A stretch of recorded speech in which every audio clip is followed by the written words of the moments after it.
Hi, this is Rajesh Sharma. హైదరాబాద్లో Olympics నిర్వహించాలని కల కంటున్నారు తెలంగాణ ముఖ్యమంత్రి రేవంత్ రెడ్డి గారు. ఎందుకంటే మనందరికీ తెలుసు 2036లో జరగబోతున్న ఒలింపిక్స్కు ఇండియా బిడ్ వేస్తుంది. మన దేశంలో ఒలింపిక్స్ నిర్వహణ కోసం ప్రయత్నాలు చాలా తీవ్ర స్థాయిలో చేస్తుంది. అయితే ఒకవేళ ఇండియాకు కేటాయిస్తే ఇండియాలో ఏ నగరంలో ఒలింపిక్స్ నిర్వహిస్తారు, ఇది కూడా చాలా ఇంపార్టెంట్. సో మెయిన్ రాజధానులు కూడా, మెయిన్ నగరాలు కూడా ఆ ఒలింపిక్స్ రేసులో ముందుకెళ్తున్న సమయంలో తెలంగాణకు సంబంధించి హైదరాబాద్ను కూడా ఈ ఒలింపిక్స్కు వేదిక కావాలన్న ప్రయత్నాలు తెలంగాణ ప్రభుత్వం నుంచి మొదలుపెట్టారు. దానికోసం ఒక కీలకమైన సమావేశం నిర్వహించారు. దాంట్లో కపిల్ దేవ్ లాంటి వాళ్ళు అందరూ పాల్గొన్న పరిస్థితి. సో స్పోర్ట్స్కు ప్రియారిటీ ఇవ్వాలని చెప్పి నిర్ణయం తీసుకున్నారు దాంట్లో. అయితే ఇందులో ఒక హైలైట్ పాయింట్ నేను గ్రహించాను. సాధారణంగా దీనికి సంబంధించిన వార్తలు అందరూ చూసిండొచ్చు, బట్ ఒక హైలైట్ పాయింట్ నేను కనుగొన్నాను. ఆ హైలైట్ పాయింట్ నేను ఇవాళ వీడియోలో రివీల్ చేయబోతున్నాను. ఇది కూడా ఏదో ఆషామాషి వ్యక్తి చెప్పింది కాదు, ఒక రిప్యుటేషన్ కలిగిన వ్యక్తి తీసుకొచ్చిన ప్రతిపాదన, దానికి ప్రభుత్వం సానుకూలంగా స్పందించిన అంశం అన్నమాట. సో ఈ వీడియోలోనే దానికి సంబంధించిన డీటెయిల్స్ చెప్తాను. సో స్కిప్ చేయకుండా మొత్తం వీడియో చూడండి. యాజ్ యూజువల్ నేను కోరుతున్నాను, ఫ్యూచర్ సిటీ, అసలైన ఫ్యూచర్ సిటీ 3 ఫేజ్ల్లో రాబోతుంది. First phase, second phase, third phase. So first phase, second phase కూడా మీకు రావిర్యాల ఎగ్జిట్ నెంబర్ 13 నుంచి ప్రారంభమయ్యే 330 ఫీట్ రోడ్కు లెఫ్ట్ సైడ్, తర్వాత నాగార్జున సాగర్ రోడ్డుకు రైట్ సైడ్ మాత్రమే ఉంటుంది. శ్రీశైలం హైవేకు చాలా చాలా దూరంగా ఉంటుంది. చాలా మంది శ్రీశైలం హైవే ఫస్ట్ ఫేజ్లోనూ సెకండ్ ఫేజ్లోనూ పార్ట్ అని అనుకుంటున్నారు. శ్రీశైలం హైవే దాకా ఫ్యూచర్ సిటీ ఎక్స్పాండ్ కావాలంటే 15 years పైన పడుతుంది. సో కడతాల్, కర్కల్పాడు, ముడ్విన్, కందుకూరు ఏరియాకు అక్కడ నుంచి లెఫ్ట్ సైడ్ 9 kilometers వెళ్ళిన తర్వాత ఫ్యూచర్ సిటీ ఉంటుంది. ఫస్ట్ ఫేజ్ ఫ్యూచర్ సిటీ కావచ్చు, సెకండ్ ఫేజ్లో భూసేకరణ జరగబోతున్న ఏరియా కూడా అదే ఏరియాలో ఉంది. కాబట్టి ఎవరైనా శ్రీశైలం హైవే పై ఉన్న హైప్ను దృష్టిలో పెట్టుకొని అత్యధిక మొత్తంలో అక్కడ ఇన్వెస్ట్ చేసే బదులు దాంతో డబల్ ల్యాండ్ ఇక్కడ మీరు అదే అమౌంట్తో ఇక్కడ తీసుకోవచ్చు. యాచారం అండ్ మేడిపల్లి ఆ ఏరియాలో, దానికి సంబంధించిన ఏరియాలో మీరు ఇదేదో నేను ఆషామాషిగా చెప్పట్లేదు. ఫస్ట్ ఫేజ్ రాబోతున్నది అనడానికి మాస్టర్ ప్లాన్ పక్కాగా గవర్నమెంట్ డాక్యుమెంట్ ఉంది, అది చూపిస్తాను. సెకండ్ ఫేజ్లో ల్యాండ్ అక్విజిషన్ అక్కడే జరగబోతుందన్న డాక్యుమెంట్స్, దానికి సంబంధించిన డీటెయిల్స్ కూడా మీకు నేను చూపిస్తాను. సో డబ్బులు అటువైపు వేస్ట్ చేసుకోకండి. అఫ్ కోర్స్ శ్రీశైలం హైవేకు ఉండే సపరేట్ క్రేజ్ వేరు, ఫ్యూచర్ సిటీ అని మాత్రం అటు నమ్మొద్దు. అంతే, నేను శ్రీశైలం హైవేలో పెట్టుబడి పెట్టొద్దు అని అన్నాను. శ్రీశైలం హైవేకు ఉండే క్రేజ్ వేరు, దాని గ్లామర్ వేరు, దాని డిమాండ్ వేరు. మహేశ్వరం కావచ్చు, కందుకూరు కావచ్చు, ఆ డిమాండ్ వేరు. కానీ ఫ్యూచర్ సిటీ అని మాత్రం అనుకోవద్దు అక్కడ. అంతే, నేను ఒకటే చెప్తున్నాను తప్ప మిమ్మల్ని అటువైపు పెట్టుబడి పెట్టొద్దు అనట్లేదు, బ్యాడ్ అని కూడా చెప్పట్లేదు.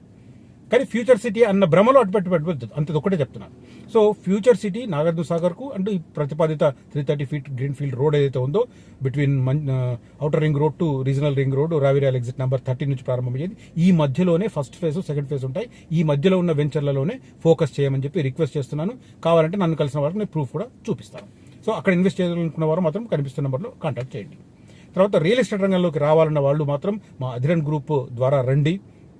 జెన్యూన్ ప్రాపర్టీస్, లీగాలిటీ పర్ఫెక్ట్ ఉన్నవి, లేఅవుట్ అప్రూవల్స్ పర్ఫెక్ట్గా ఉన్నవి, డిమాండ్ ఉన్న ఏరియాలో ఉన్నవి, ఆ తర్వాత రీసేల్ సర్వీస్ ఉన్నవి. ఈ 5 అంశాలను దృష్టిలో పెట్టుకొని అధిరన్ గ్రూప్ ద్వారా మీ రియల్ ఎస్టేట్ రంగాన్ని ఎంట్రీ చేసి మీరు సక్సెస్ఫుల్ అవ్వండి, మమ్మల్ని సక్సెస్ఫుల్ చేయండి. సేమ్ టైం మీ ద్వారా కొనుగోలు చేసిన కస్టమర్లకు కూడా హెల్ప్ చేయండి. That will be a service మోటోతో పనిచేయండి. డెఫినెట్గా మమ్మల్ని కాంటాక్ట్ చేస్తే మా రియల్ ఎస్టేట్ ఆర్గనైజేషన్లోకి మిమ్మల్ని ఆహ్వానిస్తాం. అవసరమైన తర్ఫీదుని ఇవ్వడానికి కూడా మేము సిద్ధంగా ఉన్నాం. రైట్, ఇక మెయిన్ కంటెంట్ ఏంటంటే మనందరికీ తెలుసు, ఫ్యూచర్ సిటీలో స్పోర్ట్స్ కాంప్లెక్స్ వస్తుంది. తర్వాత ఇంటర్నేషనల్ క్రికెట్ స్టేడియం కోసం ప్రయత్నాలు చేస్తున్నారు. ఈ 2 రావడానికి మనకు మెల్లిమెల్లిగా స్టెప్ బై స్టెప్ పడుతుంది. మొన్నటి అసెంబ్లీ సమావేశాల్లో ఈ స్పోర్ట్స్ యూనివర్సిటీకి సంబంధించిన బిల్లు కూడా పాస్ అయింది. సో అతి త్వరలో స్పోర్ట్స్ కాంప్లెక్స్, స్పోర్ట్స్ యూనివర్సిటీకి సంబంధించిన foundation stone most probably Dasara రోజు అంటున్నారు. ఇది నేను టెంటేటివ్గా చెప్తున్నాను, అఫీషియల్ ప్రకటన కాదు, నాకున్న సోర్స్ ద్వారా తెలిసిన ఇన్ఫర్మేషన్. ఎందుకంటే భాద్రపద మాసంలో ఇట్లాంటి శుభముహూర్తాలు పెట్టుకోరు కాబట్టి మనకు దసరా రోజు ఆశ్వీజ మాసంలో ఈ స్పోర్ట్స్ యూనివర్సిటీకి, ఆర్టిఫిషియల్ ఇంటెలిజెన్స్ సిటీకి ఫౌండేషన్ స్టోన్ పడే అవకాశం ఉంది. అయితే ఒలింపిక్స్ను హైదరాబాద్లో నిర్వహింపచేయడానికి అవసరమైన గ్రౌండ్ వర్క్ చేయడానికి ముఖ్యమంత్రి రేవంత్ రెడ్డి గారు ఒక కమిటీ వేశారు. దాని పేరు ఏంటంటే తెలంగాణ స్పోర్ట్స్ హబ్ బోర్డు అని పెట్టారు.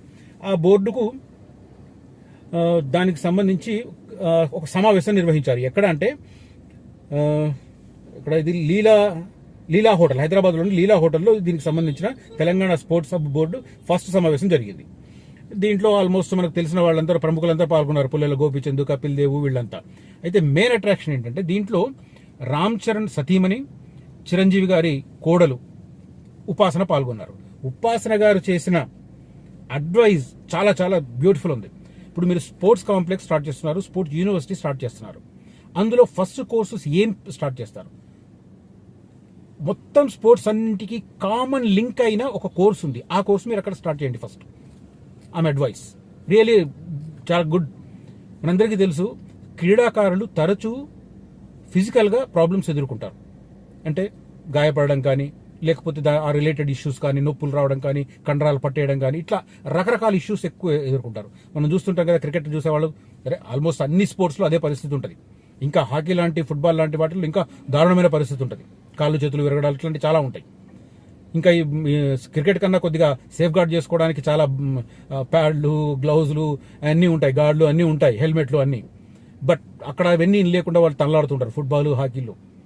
సో అట్లా స్పోర్ట్స్ వాళ్ళకి ఎక్కువగా ప్రాబ్లమ్స్ వచ్చేవి, ఫిజికల్గా ప్రాబ్లమ్స్ వస్తాయి, శారీరక సమస్యలు ఎదురవుతాయి. అలాంటి వారికి అందరికీ కామన్, ఏ స్పోర్ట్స్ అయినా అది కామన్. కాబట్టి అందరికీ ఉపయోగపడే కోర్సును ఆమె సజెస్ట్ చేశారు. అదేంటి అంటే ఫిజియోథెరపీ. స్పోర్ట్స్ యూనివర్సిటీలో ఫస్ట్ ప్రారంభం కాబోతున్న కోర్సు ఫిజియోథెరపీ.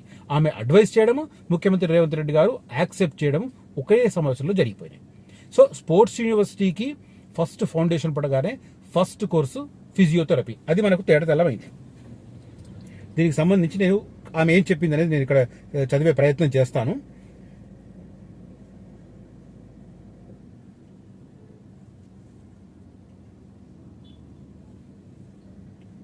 కంటెంట్ ఎక్కడో ఏదో మిస్ అయినట్టుంది. ఫిజియోథెరపిస్ట్ కోర్సులను క్రీడా యూనివర్సిటీలో ప్రారంభించాలి. క్రీడా సామగ్రిపై పన్నుల భారం భారీగా ఉంది, దాన్ని తగ్గించే ప్రయత్నం చేయాలి. అంటే స్పోర్ట్స్ని ఎంకరేజ్ చేయడానికి ఆమె సలహా ఇవ్వడంతో మీటింగ్లో వెంటనే యాక్సెప్ట్ చేసిన పరిస్థితి. సో ఇక్కడ ఉంది చూడండి, రాష్ట్ర స్థాయి జట్లను ఎంపిక చేస్తారు. స్పోర్ట్స్ యంగ్ ఇండియా స్పోర్ట్స్ యూనివర్సిటీలో ఫిజియోథెరపీ ఇతర క్రీడా సంబంధిత కోర్సులు ప్రవేశపెడతామని ముఖ్యమంత్రి హామీ ఇచ్చారు. సో స్పోర్ట్స్ యూనివర్సిటీ ఇప్పుడు మనకు అతి త్వరలో దానికి ఫౌండేషన్ భూమి పూజ జరగబోతోంది, ఫౌండేషన్ స్టోన్ పడబోతోంది. ఇంటర్నేషనల్ క్రికెట్ స్టేడియం మాత్రం బీసీసీఐ ఇప్పుడే గ్రీన్ సిగ్నల్ ఇచ్చే పరిస్థితి లేదు. ఎందుకంటే జాతీయ స్థాయిలో చంద్రబాబు చేస్తున్న ప్రయత్నాలు వేరు, రేవంత్ రెడ్డి గారు చేస్తున్న ప్రయత్నాలు వేరు.